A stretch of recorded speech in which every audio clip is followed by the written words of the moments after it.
আজ স্বাধীনতার ৫৫ বছর পর এসে সংবিধান এবং স্বাধীনতা এই দুইটা শব্দের মধ্যে ঘোরপাক খাচ্ছে। ১৯৭১ সালে আমাদের যে মহান স্বাধীনতা হয়েছে, যে স্বাধীনতা বা মুক্তির যুদ্ধ হয়েছে, এই মুক্তির যুদ্ধ ছিল বৈষম্য। কি বৈষম্য? যে পাকিস্তান সরকার পূর্ব পাকিস্তান এবং পশ্চিম পাকিস্তানের মধ্যে ইকোনমিক, অর্থনৈতিক, রাজনৈতিক, সামাজিক সর্বক্ষেত্রে পশ্চিম পাকিস্তান পূর্ব পাকিস্তান থেকে এগিয়েছে। আর পূর্ব পাকিস্তান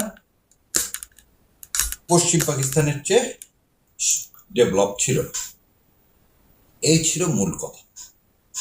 এই মূল কথার উপর ভিত্তি করে পাকিস্তান সৃষ্টির পর একটা সংবিধান দিতে 14 বছর লেগে গেল। প্রথম যে সংবিধান ৬২ সালে দিলেন বেসিক ডেমোক্রেসির নামে জেনারেল আইয়ুব খান, সেখানে সার্বজনীন ভোটাধিকার ছিল। এই সার্বজনীন ভোটাধিকার না থাকার একটা কারণ ছিল যে পূর্ব পাকিস্তানের লোক সংখ্যা বেশি। তো সার্বজনীন ভোটাধিকার দিলে পূর্ব পাকিস্তানের যে কোনো রাজনৈতিক দল সে সংখ্যাগরিষ্ঠ পেয়ে যেতে পারে। এই কারণে কিন্তু আইয়ুব খান সেখানে তার বেসিক ডেমোক্রেসিতে সার্বজনীন ভোটাধিকার দেন। এই সার্বজনীন ভোটাধিকারের জন্যই এবং আবার বলে রাখি স্বায়ত্ত শাসনের জন্য ৪৭ সালে যে দ্বিজাতি তত্ত্বের ভিত্তিতে ভারত পাকিস্তানের সৃষ্টি, এই দ্বিজাতি তত্ত্বটা কি আসলে কি খালি হিন্দু মুসলমানের জন্য ভাগ করা হয়েছে? না, সেখানেও ছিল বৈষম্য। সেখানে বৈষম্য কি? মোগলরা আমাদেরকে শাসন করছে, তখন মুসলমানরা ছিল মাইনরিটি, মেজরিটি ছিল হিন্দু মানুষের। যেহেতু মেজরিটি ছিল হিন্দু মানুষেরা, তো মাইনরিটি তাদেরকে শাসন করবে কেন? এই সুযোগটাই ব্রিটিশ নিল। ব্রিটিশ প্রথম বিষ বৃক্ষ রোপণ করলো হিন্দুদের মধ্যে থেকে, যে দেখো তোমরা হচ্ছে মেজরিটি, তোমাদেরকে কেন মাইনরিটি মানুষ শাসন করবে। সো এটা, এবং তখন থেকেই হিন্দুদের আধিপত্যবাদ শুরু করে যে আমরা মেজরিটি, আমরা শাসন। এবং দীর্ঘ এই ইংরেজদের ২০০ বছর, বিশেষ করে বাংলার ক্ষেত্রে যদি বলেন, কলকাতার বাবুদের অত্যাচারে, আবার বলতেছি কলকাতার বাবুদের অত্যাচারে ঢাকার বাবুরা অতিষ্ঠ হয়ে গেল। কারণ সমস্ত হাইকোর্ট থেকে শুরু করে, কোর্ট থেকে শুরু করে, ব্যবসা বাণিজ্য শুরু করে সব হচ্ছে কলকাতা কেন্দ্রিক, শিক্ষা প্রতিষ্ঠান সব কলকাতা। এই জন্যই কিন্তু ১৯০৫ সালে বঙ্গভঙ্গের কথা বলা হয়েছে। এবং কলকাতার আধিপত্যবাদ যখন কি হয়ে যাচ্ছে, ক্ষীণ হয়ে যাচ্ছে, তখনই কিন্তু রবীন্দ্রনাথ সবাই মিলে বঙ্গবন্ধু রদের জন্য আন্দোলন শুরু করেছে। এবং ২০১০ সালে বঙ্গভঙ্গ রদটা হয়ে গেল এবং বঙ্গভঙ্গ আর আলাদা ভঙ্গটা আর হলো না। তাহলে আপনি ইতিহাস থেকে দেখতেছেন সব জায়গায় হচ্ছে ডিসপ্যারিটি। ডিসপ্যারিটি মানেটা কি? আমার স্বায়ত্তশাসন, আমার স্বাধীনতা, এই স্বাধীনতার জন্যই আমরা সবসময় আন্দোলন সংগ্রাম করলাম। ৪৭-এ সেটাই বলা হলো, ঠিক আছে তোমরা মেজরিটি হিন্দু, তোমরা তোমাদের একটা অঞ্চল নাও, আর মুসলমান যারা আছে তারা আলাদা অঞ্চল নেবে। এটাও ক্যাবিনেট মিশন প্ল্যানে বলা ছিল। ক্যাবিনেট মিশনে বলা ছিল ৩টা অঞ্চল। একটা হচ্ছে বাংলা ভাষাভাষী নিয়ে এই বাংলা অঞ্চল, আর একটা অঞ্চল হবে পাকিস্তানের অঞ্চল মুসলমানদেরকে নিয়ে, আর একটা হবে হিন্দুদেরকে নিয়ে। এই আজকের ইন্ডিয়া বললে ভুল হবে।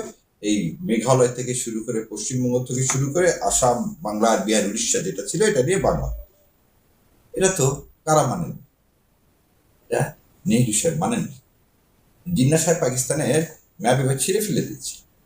তাহলে আমরা যে কথাটা প্রথমেই বলি, দ্বিজাতি তত্ত্ব খালি ধর্মর ভিত্তিতে ৪৭ সালে ভাগ হয়েছে তা না। কারণ তখন আর অন্য কোনো উপায় আমাদের ছিল না। আমরা ৪৬ সালে হোসেন শহীদ সোহরাওয়ার্দী স্বাধীন বাংলা আন্দোলন শুরু করছিলেন। কত সালে? ১৯৪৭ সালে। কে? স্বাধীন বাংলা আন্দোলন। সেই স্বাধীন বাংলা আন্দোলন কি হয়নি? সফলতা পায়নি। কেন পায়নি? তখন সবার মুখে এই যে ইন্ডিয়ান যে আধিপত্যবাদ, এই আধিপত্যবাদের বিরুদ্ধে তখন মানুষ এক স্লোগান, হাত মে বিড়ি মুখ মে পান লাড়কে লেঙ্গে পাকিস্তান। সো এই যে স্লোগানটা কেন? আধিপত্যবাদ। ৪৭ হলো, আমরা দুইটা অংশ মিলে একটা পাকিস্তান। ঠিক আবার পাকিস্তান আবার আমাদের মানসিকতা বুঝতে ব্যর্থ। সেখানে দেখা গেল পাকিস্তান আধিপত্যবাদ না, পাকিস্তানের শোষণ শুরু। শোষণটা কি? আমাদের দিকে কলকারখানা নাই, এটা সত্যি, বিশ্ববিদ্যালয় নাই, এটা সত্যি, কিন্তু আমাদের উর্বর ভূমি ছিল, যেটা পাকিস্তানে ছিল। হ্যাঁ, যেভাবে পোর্ট্রেট করা হয় যে বৈষম্যটা, সেই বইটা ঠিক ছিল না। কারণ ভারত প্রথম থেকেই দেখেন ভারতের উদ্দেশ্যটা কি করছে। ভারতের উদ্দেশ্য ছিল আগে প্রথমে দুইটা ভাগ করে নিব, তারপরে সবগুলোকে গ্রাস করে ফেলব, করে দিয়ে পাকিস্তানকে একটা ছোট্ট দেশ রেখে দেবে। তার উদাহরণ কি? 1947 সালে ভাগ হলেন, 47 সালের শেষ থেকে 48 সালের প্রথমে আপনি জম্মু কাশ্মীর দখল করে নিন। জম্মু কাশ্মীর কত বর্গ মাইল ছিল জানেন? 16,309 বর্গ মাইল। তাহলে আপনি যদি সত্যি ইউনিয়নে বিশ্বাস করতেন, আপনি যদি দ্বিজাতি তত্ত্বের ভূগোল ভিত্তি করতেন, তাহলে তো আপনি যে বছর আপনি ভাগ হলেন সে বছর তো জম্মু কাশ্মীর দখল করতেন না। তাহলে ভাতের উদ্দেশ্য ছিল আগে কোনোভাবেই স্বাধীনতাটা পেয়ে নিই, ভাগটা হয়ে যাক, তারপর আমরা সবগুলোকে কি গ্রাস করে নিব। একই কাজ করলেন কি 1948 সালে। এটার নাম ছিল জুনাগড় রাজ্য। এই জুনাগড় রাজ্যের এলাকা ছিল 3,337 বর্গ মাইল। তাহলে কাশ্মীর ছিল 16,309, জুনাগড় ছিল কত? 3,337 বর্গ মাইল 1948 সালে হায়দ্রাবাদ। এবং সবগুলো কিন্তু সে করতেছে কি মিলিটারি অকুপেশন, জোর করে, জোর যার মুল্লুক তার সেরকম হলো অবস্থা, জোর করে। সে হায়দ্রাবাদ কত ছিল? 82,698 বর্গ মাইল জোর করে ঢুকে রাতের আধারে। কারণ পাকিস্তান তো তখন আবার দেখে দেশ ভাগের সময় সমস্ত আর্মি, সমস্ত আর্মস অ্যামিউনিশন ব্রিটিশের সব ছিল হচ্ছে ভারতের।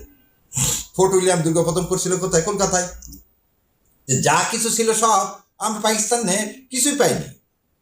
আমাদের এখানে একটা সেনাবাহিনী বলতেছে, সেনাবাহিনী তো দূরে, একটা সেনা ক্যাম্প পর্যন্ত ছিল না 48 সালে পূর্ব পাকিস্তানে। আমরা ক্যান্টনমেন্ট বলি, এই ক্যান্টনমেন্ট পর্যন্ত ছিল না। তারপর আসেন 1961 সালে গোয়া দখল করল। ক্রম অনুযায়ী 47 থেকে শুরু হলো, 48, 50, 61 সালে এই গোয়া ছিল 1,439 বর্গ মাইল। 1975 সালে হলো সিকিম।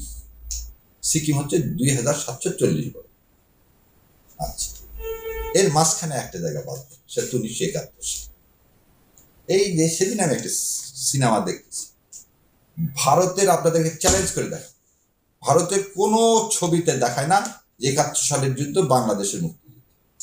এই যুদ্ধ দেখানো হয় ভারত পাকিস্তানের যুদ্ধ, এবং এই যুদ্ধ গুন্ডা বা কি একটা নাম, সে সুন্দর করে দেখালো তো ভারত পাকিস্তান যুদ্ধ। সেখানে পাকিস্তান পরাজয় হলো, বাংলাদেশ সৃষ্টি হলো। এমন ভাবে বললো মানে হচ্ছে ভারত বাংলাদেশের স্বাধীনতা দিয়ে বাংলাদেশকে গিফট করলো। তাহলে তাদের কি ছিল? 7 দফা একটা দাবি ছিল। বাংলাদেশ সরকার, এটা মনে রেখে, বাংলাদেশ সরকারকে স্বীকৃতি যখন দেওয়া হয় তার আগে আমরা 10ই এপ্রিল কি মুজিবনগর সরকার গঠন করি না? এই মুজিবনগর সরকার গঠন ভারত এমনি করে দেয়। ভারত তার আগে 7 দফা চুক্তিতে সাইন করে নিল। এই 7 দফা চুক্তিতে বাংলাদেশকে কি বলছিল জানেন? বাংলাদেশের নাম দিয়েছিল হচ্ছে অধীনস্থ জনপদ। আমার মনে রাখবে, 7 দফা চুক্তিতে বাংলাদেশের নাম ছিল অধীনস্থ জনপদ। এই অধীনস্থ জনপদ মানেটা কি? করদ রাষ্ট্র। করদ রাষ্ট্র মানে কি? এই পাকিস্তানের কাছে আমাদের স্বায়ত্ত শাসন চাইছিলাম, তুমি ওই স্বায়ত্ত শাসন পাবা, কিন্তু তুমি প্রকৃত স্বাধীনতা কোনোদিনই পাবা না। এই দেখেন হক কথায় এইটা ছিল। আচ্ছা, এবারে আসেন, এই 7 দফার পরে বলা হয় নজরুল ইসলাম সাহেব নাকি এটা সাইন করতে যে অজ্ঞান হয়ে গেছিলেন। প্রথম কথা হলো, তুমি যদি এই সাইনটা না করো আমি তোমাকে করবো না, কি করবো না, কোনো তোমার শরণার্থী ঢুকতে দিব না। তাহলে মানুষ যাবে কোথায়? মানুষ যাবে কোথায়? মৌলানা ভাসানীকে পর্যন্ত তারা অ্যারেস্ট করছিলেন 71 সালের যুদ্ধের সময়। মৌলানা ভাসানী ওপার গেলেন, তাকে গৃহবন্দী করে রেখে দিলেন।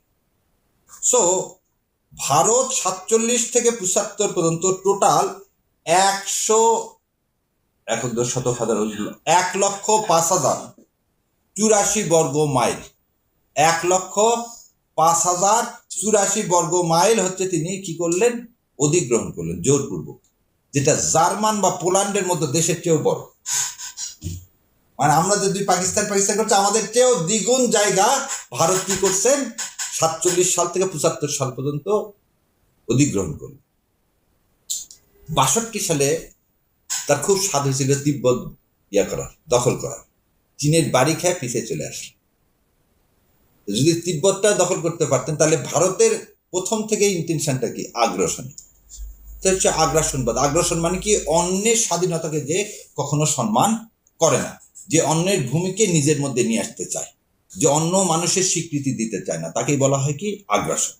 আপনি আমাকে বলেন তো 47 সাল থেকে 71 সাল পর্যন্ত পাকিস্তান কোথায় আগ্রাসন? পাকিস্তান 71 বাদে না, আজ পর্যন্ত পাকিস্তান কোন জায়গাটা দখল করছে? পাকিস্তান তাহলে দখল করে, তাহলে পাকিস্তান দখলদার না। আপনি যখন অনেকেই আজকে বুদ্ধিজীবীরা বলতে 71 সালে পাকিস্তান দখলদার ছিল।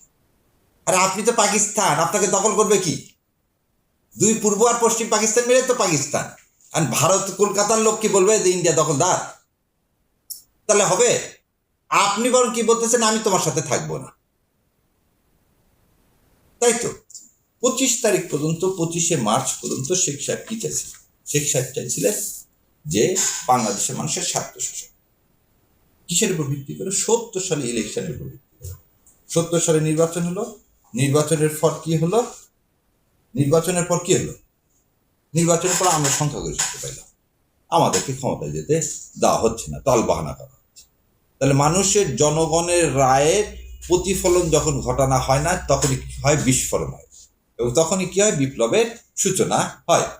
তাহলে এই পর্যন্ত খালি মাথায় রেখে দেন, 70 সালে আপনি ভোটে জিতলেন, জেতার পর আপনার ভোটের অধিকার ছিনিয়ে নিল, এবং ছিনিয়ে নিয়ে কি করলো? আপনাকে সংসদে বসতে দিল। তাহলে সংসদে আপনাকে দেশকে শাসন করতে দিল না, অন্যায়ভাবে। এই যে অন্যায়টা হলো, সেই অন্যায়ের প্রতিবাদে আমরা কি করলাম? আমাদের স্বায়ত্ত শাসন চাইছিলাম। সেই স্বায়ত্ত শাসন তারা যখন 25 তারিখ রাতে মানে পাকিস্তান সেনাবাহিনী তার নিজের দেশের মানুষের উপর আক্রমণ করে, কথা তো তাই, নিজের দেশের মানুষের উপরই তো আক্রমণ করছে। এবং সেদিন রাতে যখন ঢাকা বিশ্ববিদ্যালয় থেকে বিভিন্ন জায়গায় আক্রমণ করলেন, আমরা সেটাকে কি বললাম? কালো রাত্রি বললাম না? এবং বললাম যে মুক্তিযুদ্ধ, আমরা তোমার সাথে থাকবো না, আমরা আমাদের নতুন কনস্টিটিউশন তৈরি করব, আমরা আমাদের নতুন সংবিধান তৈরি করব। সেম ঘটনা কিন্তু 24। শেখ হাসিনা তার নিজের মানুষের উপরে গুলি চালালো, এবং আমরা বললাম আমরা তোমার অধীনে থাকবো, আমরা তোমার অধীনে থাকবো না, এবং তুমি যে সংবিধান দিয়ে আমাদেরকে শাসন করতেছ, এই সংবিধানের আন্ডারে আমরা থাকবো। এইটা ছিল মূল কথাটা। সেখানে কি 3টে দাবি আসলো? সংস্কার। কিসের সংস্কার? এই সংবিধান, যে সংবিধান দেশের মানুষের উপর গুলি চালানোর ম্যান্ডেট দেয়, সেই সংবিধানের আন্ডারে আমরা থাকবো না। বিচার কিসের করতে হবে? যেমন যে যুদ্ধ অপরাধীর বিচারের বলে, তাহলে শেখ হাসিনা যুদ্ধ অপরাধ করছে, কারণ সে নিজের দেশের মানুষের উপরে গুলি চালাইছে। পাকিস্তানে যেটা করছে, শেখ হাসিনা একই কাজ করছে, অতএব শেখ হাসিনার বিচার করতে হবে। তাহলে কি গেল? একটা সংস্কার, আর একটা গেল বিচার। আর একটা কি দাবি ছিল? নির্বাচন। কে আমরা আমাদের কে কি করব? আমরা আমাদেরকে স্বশাসন। এই স্বশাসন যখন বলা হচ্ছে, তখন মানেটা কি?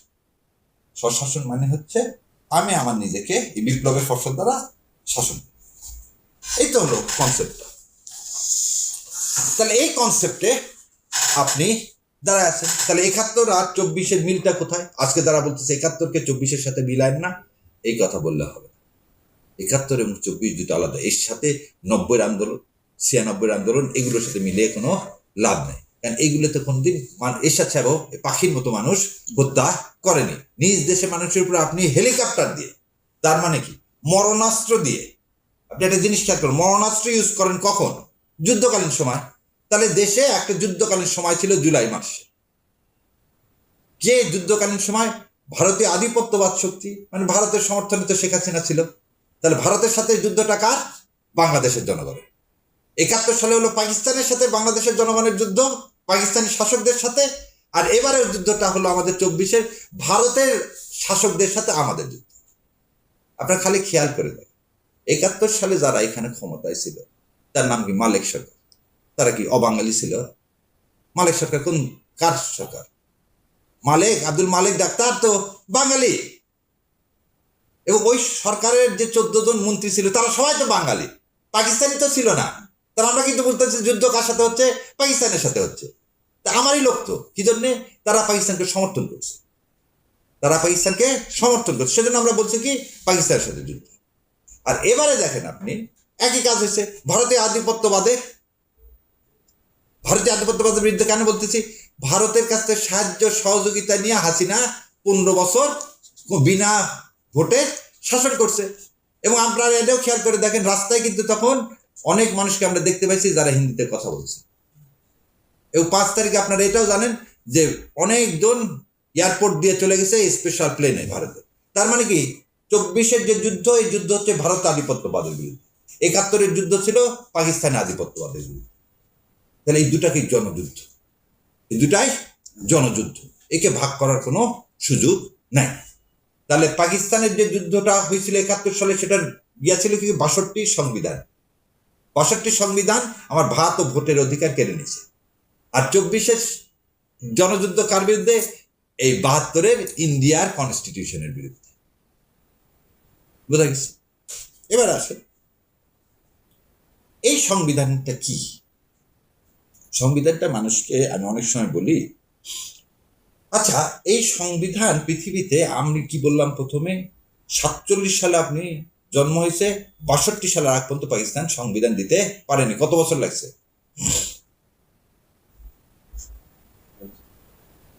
3 বছর, আর এদিকে হচ্ছে 12 বছর, 15 বছর লাগছে একটা কনস্টিটিউশন দিতে। ভারতের কনস্টিটিউশন 47 সালে ভারত স্বাধীন হয়েছে, ভারত কনস্টিটিউশন দিছে 2 বছর পর। আমাদের এই কনস্টিটিউশন দেখেন, বাংলাদেশ কনস্টিটিউশন অ্যাসেম্বলি অর্ডার পাশ হলো 23শে মার্চ। কবে পাশ হলো? 23শে মার্চ। এই 23শে মার্চ অর্ডারের উপর ভিত্তি করে একটা কনস্টিটিউট অ্যাসেম্বলি তৈরি হলো। সেই অ্যাসেম্বলি তৈরি হলো 430 জন মেম্বার দিয়ে। কয়জন মেম্বার দিয়ে? 430 জন মেম্বার। এই মেম্বাররা 10ই এপ্রিল কনস্টিটিউশন অ্যাসেম্বলিতে বসলেন। 11ই এপ্রিল 1971 সালে 34 সদস্য বিশিষ্ট, কত সদস্য বিশিষ্ট? 34 সদস্য বিশিষ্ট কনস্টিটিউশন ড্রাফট কমিটি করলেন। 34 সদস্য বিশিষ্ট কনস্টিটিউশন ড্রাফট কমিটি করলেন, এবং সেখানে ডক্টর কামাল হোসেন যেহেতু আইনমন্ত্রী ছিল, সে হলো ওখানকার সভাপতি। আচ্ছা, ওখানে সময় 34 জনের মধ্যে 33 জনই ছিল আওয়ামী লীগের, একজন ছিল বিরোধী, সুরঞ্জিত সেনগুপ্ত। এই কনস্টিটিউশন বিল প্লেস হলো 11 অক্টোবর। তাহলে আপনি তৈরি করে দিলেন 11 এপ্রিল, আর 11 অক্টোবরে কনস্টিটিউশন তৈরি হয়ে গেছে। কয় মাস? May, June, July, August, September, October, 6 মাসে সংবিধান তৈরি। কারোর সাথে আলোচনা নাই। 430 জন মেম্বার সবাই ছিল আওয়ামী লীগের, ভাসানি থেকে ছিল। কোনো মানুষের সাথে কথা বলা, এটা ড্রাফট প্রকাশ করতে হয়, পাবলিশ করতে হয়, জনগণের কি নিতে হয়? ওপিনিয়ন নিতে হয়, কোনো কিছু নেই। এটা রেফারেন্ডাম দিতে হয়, গণভোটে দিতে হয় যে এই সংবিধানের প্রতি মানুষের আস্থা আছে কিনা, কিচ্ছু নেই। তাহলে 6 মাসে, তাহলে এটা এক্সট্রাঅর্ডিনারি। আমার নবীর উপর কোরআন নাজিল হতে কতদিন লাগছিল? আমার নবী ইসলামের উপর কোরআন নাজিল হতে কত বছর লাগছিল? 40 থেকে 63, কত? 23 বছর। একটা বাচ্চা হতে লাগে 10 মাস। শেখ সাহেব কি করে দিলেন? বলে দিলেন ডক্টর কামাল 6 মাসের মধ্যে কনস্টিটিউশন দিচ্ছে। ডক্টর কামাল আর সাক্ষাৎকার আছে, বলছে আমরা যে ড্রাফট নিয়ে গেলাম, শেখ সাহেব পকেট থেকে একটা বের করলেন আর আমাদেরগুলো সব কেটে দিলেন। তাহলে শেখ সাহেবের পকেটে তাহলে কে লিখে দিল কনস্টিটিউশন? শেখ সাহেবের পকেটে যদি থেকে থাকে, ডক্টর কামাল হোসেনের এই কথা শিক্ষা হয় যে ডক্টর কামাল হোসেন যে ড্রাফট নিয়ে গেছে, সেই ড্রাফট শেখ সাহেবের পকেট থেকে যে কনস্টিটিউশন বের হলো, আর সেই সবুজ লাল কালি দিয়ে খালি এই কনস্টিটিউশন কেটে দিল, বলে এটাই কনস্টিটিউশন। এই কনস্টিটিউশন, সেজন্য আমি যখন বলি এই কনস্টিটিউশন ভারতের লেখা কনস্টিটিউশন, সবাই তখন আমার উপরে ক্ষিপ্ত হয়ে যায়। আমি যা যা বলি এখন পর্যন্ত একটা লোক দেখান তো যে বলছে আপনার এই কথাগুলো ভুল। যত সুশীল সমাজের সবাই আছে, আমার তো অনেকেই করে, আমাকে পার্সোনালি অ্যাটাক না করে, আমি যেসব বইয়ের কথা বলি, তথ্য দিই, এগুলো তথ্যের মধ্যে বলেন যে আপনার অমুক তথ্যটা ভুল, আমার এখন পর্যন্ত তাকে বলতে পারেন না। তা আমি তার আল্লাহ সুবহানাহু ওয়া তাআলা যেমন বলছে ফাবি আইয়ি আলা রাব্বিকুমা তুকাজ্জিবান, তোমরা কোন কোন নিয়ামত অস্বীকার করো। দয়া করে কেউ একজন এসে বলেন যে আমি যেগুলো কথা বলতেছি এই কথাগুলো ভুল। কে? মোবাইদুর রহমান ছিল, সে ওই 34 সদস্যের একজন সদস্য ছিল। সে বলছিল যে কিছু কিছু বিষয়ে আমাদেরকে কথা বলার সুযোগ দেন, কার কোনো কথা বলবো, কার কোনো কথা বলবো। কেন এই কথাটা বললাম? এই সংবিধান যখন লেখা হয় তখন ভারতের বহু আগে থেকে প্ল্যান ছিল কি, যে ওই যে বাংলাদেশে গ্রাস করার। এবং এই জন্য আমি বলছিলাম আগরতলা ষড়যন্ত্র মামলা বলে, আসলে ষড়যন্ত্র না। আগরতলায় আসলে শেখ সাহেব বহু আগে থেকে ইন্ডিয়ার সাথে তার প্রধানমন্ত্রী হওয়ার খুব শখ। সে ভাবছিল আলাদা না হয়তো প্রধানমন্ত্রী হতে পারবো না। 70 সালে যখন দেখছে হঠাৎ করে প্রধানমন্ত্রী হয়ে গেছি, তখন সেজন্য সে স্বাধীনতা চায়নি। কথাটা বুঝেন, ভারতের সাথে ষড়যন্ত্র করে এসছে যে যদি ভাগ হয় তাহলে আমি সহজে কি হয়ে যাবো, এদিককার প্রধানমন্ত্রী হয়ে যাব, পাকিস্তানের মানুষ যদি আমাকে না দেয়। আর তখন কিন্তু সার্বজনীন ভোটাধিকার ছিল না, তাহলে ওই ভোটাধিকার, আইয়ুব খানের ভোটাধিকারে কোনোদিন আমাদের এদিককার লোক কি হতে পারতো না, প্রধানমন্ত্রী হতে পারতো না। কিন্তু যখন সার্বজনীন ভোটাধিকার দিয়ে দিল ইয়াহিয়া খান, এবং সেই ভোটে 70 সালে ভোটে উনি যখন প্রধানমন্ত্রী হয়ে গেলেন, তখন উনি আর স্বাধীনতা চাইলেন না। এই তো উনি স্বাধীনতা চাইলেন না, ইন্ডিয়া দেখলে আর অকাম হয়ে যাচ্ছে, তো এখানে বিচ্ছিন্ন করতেই হবে, বিচ্ছিন্ন করতেই হবে, না তো আমার কি হচ্ছে না, 16 কলা পূর্ণ হচ্ছে না, আমি বাংলাদেশে গ্রাস করবো কিভাবে? এই জন্য সে ইভাপোরেটেড ভাবে 30 লাখ শহীদের কথা বলা হয়, এই 30 লাখ শহীদের হয়নি। এবার আপনাদের সামনে বলি, ডক্টর আলিম থেকে শুরু করে 71 সালে যত বুদ্ধিজীবীর কথা বলা হয়, তার ঢাকা শহরে থাকলো কিভাবে? বুদ্ধিজীবী যত হত্যা করা হয়েছে তার সবাই ঢাকায় ছিল। 9 মার্চ যুদ্ধের সময় কি তারা কোথায় ছিল? শেখ সাহেবের পরিবার থেকে শুরু করে সমস্ত বুদ্ধিজীবী তো ঢাকায় ছিল, কিন্তু তাদেরকে তো রায়ের বাজারে যে হত্যা করা হলো, ঢাকায় ছিল বলে তো হত্যা করা হলো। যুদ্ধকালীন সময়ে আপনি থাকেন কিভাবে ঢাকা শহরে? আপনি তো মুক্তিযুদ্ধ সমর্থন করতেছেন, বলতেছেন গ্রামে যা লোক ধরে নিয়ে আসতেছে, আর ঢাকা শহরে এই বুদ্ধিজীবীদেরকে পাকিস্তান চেনে না, পাকিস্তান চেনে না। আপনি তো আপনার পুরো আওয়ামী লীগের লোকজন তো কলকাতা পালায় গেলেন, এই লোকগুলো তো আওয়ামী লীগের লোকজন, এরা তো মুক্তিযুদ্ধ সমর্থন করতেছে। তাহলে পাকিস্তান যদি সত্যি যে ক্র্যাকডাউনের কথা বলা হয় ঘর বাড়ি, তাহলে তো এখানে বোমা পড়তো, কোন জায়গায় বোমা পড়ছে, কোন জায়গাটায় বোমা পড়ছে? ইন্ডিয়া বোমা মারার আগে কোন জায়গাটা বোমা পড়ছে, কোন জায়গাতে কামানের গুলি কার বাড়ি করে দিছে? তা 32 ছেলে পেলে ধুলির সাথে করা লাগতো না, এক কামানের গোলা দিলে কি 32 ধুলির সাথে হতো না? হতো না, হয়েছে? হয় না। তাহলে যে লোকগুলো এই লোকগুলোকে হত্যা করার পিছনে কারণ কি? এই লোকগুলো এই যে যেভাবে মুক্তিযুদ্ধের পরে আপনি ভারতের প্রেসক্রিপশনে এই সংবিধান দিয়ে দিলেন, ওনারা বেঁচে থাকলে, জহিরানরা বেঁচে থাকলে আপনাকে এই সংবিধান দিত না। তাহলে বুদ্ধিজীবী হত্যা করলো কে? যে আধিপত্যবাদ চায়। পাকিস্তান তো পালা যাচ্ছে, তা সে কি চায় আর বুদ্ধিজীবী থাকুক, যাতে এখানে কি হয়, ভারতের আধিপত্যবাদ ইস্টাবলিশ না হয়। সেজন্য আমি বলছি যে বুদ্ধিজীবী হত্যা করছে, বুদ্ধিজীবী হত্যা করছে ভারত।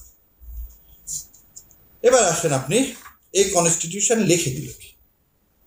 এই কনস্টিটিউশন লিখে দিল সেই সময় ভারতে, মানে পশ্চিমবঙ্গের মুখ্যমন্ত্রী ছিল একজন ব্যারিস্টার সিদ্ধার্থ শঙ্কর রায়।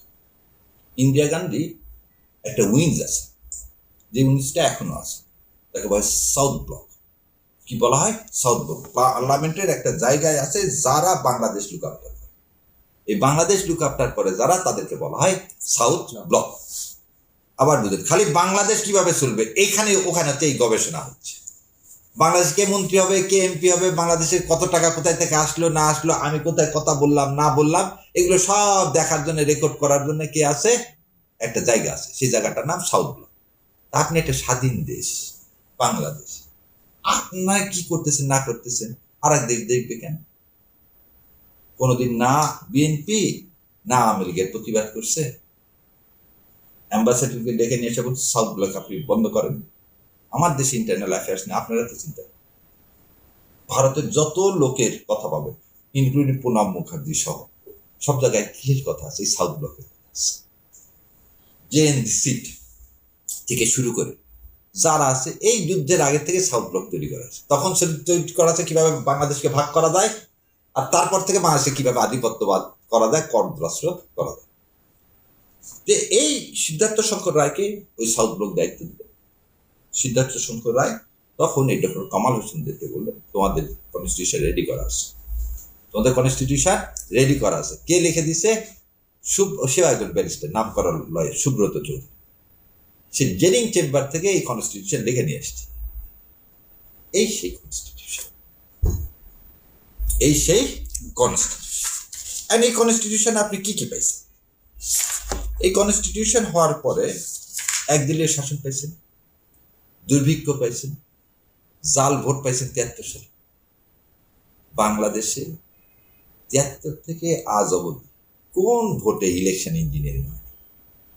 তাহলে যে কনস্টিটিউশন মানুষের ভোটের অধিকার নিশ্চিত করতে পারে না, যে কনস্টিটিউশন ভারতীয় আধিপত্যবাদ থেকে মুক্তি দিতে পারে না, সেই কনস্টিটিউশন কি আমার আপনার মুক্তির সনদ হতে পারে? যে যায় লঙ্কায় তাই হয় রাজ্য।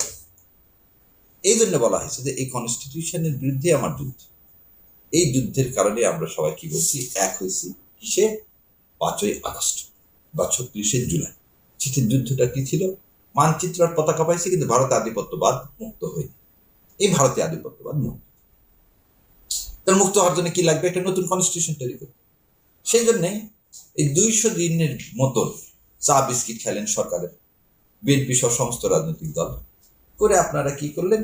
জুলাই সনদ করলেন, তাই তো?